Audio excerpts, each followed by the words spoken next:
Hey everyone, I had a post on Twitter the other day that got some attention about shortcuts that you can use on the keyboard.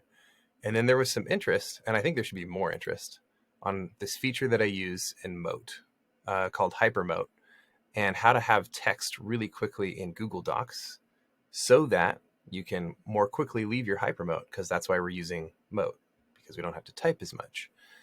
So something like this where it just slugs it right in there, and then you just record your Hypermote.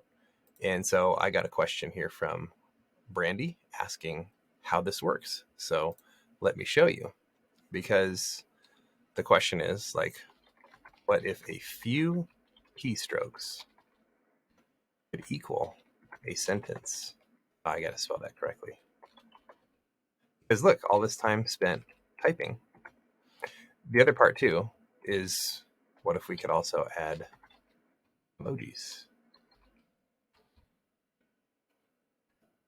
All right, and it's possible.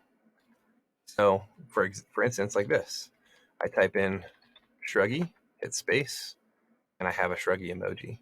So how do I do that? So I'll go ahead and show you. Pretty quick, pretty easy thing to come up with here. So it's up here in this Google Doc I've already started to make. But if I go over to Tools, I click Tools, and then I click Preferences right down here towards the bottom, just above Accessibility. And then it starts off with General and then Substitutions over here. And there's already some that are preloaded into Google Docs, okay? And then you'll see my shruggy one down here where I went and added that in. So I would like to replace this text that I'm writing with this phrase. So the phrase that I have, let's see, I'm gonna copy it over from my other account here. So I'd like it to say, like, hear a voice note with some emojis. And this is a key combination that I will never type except for this express purpose.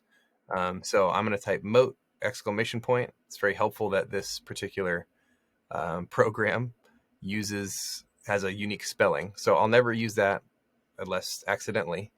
And if I do, as soon as I do, it will replace it with that. So that is my substitution. So now if I type in Mote, there it is. And then I would just highlight back over this and record a voice note, which you don't see over here because I'm using a different account to demonstrate this, but my school account has it. But there you go. That's how you do a substitution in Google Docs together with Mote, and it makes a Hypermote, and it takes away a lot of the think time that goes into typing up, telling students to listen to a voice note. Hope that was helpful.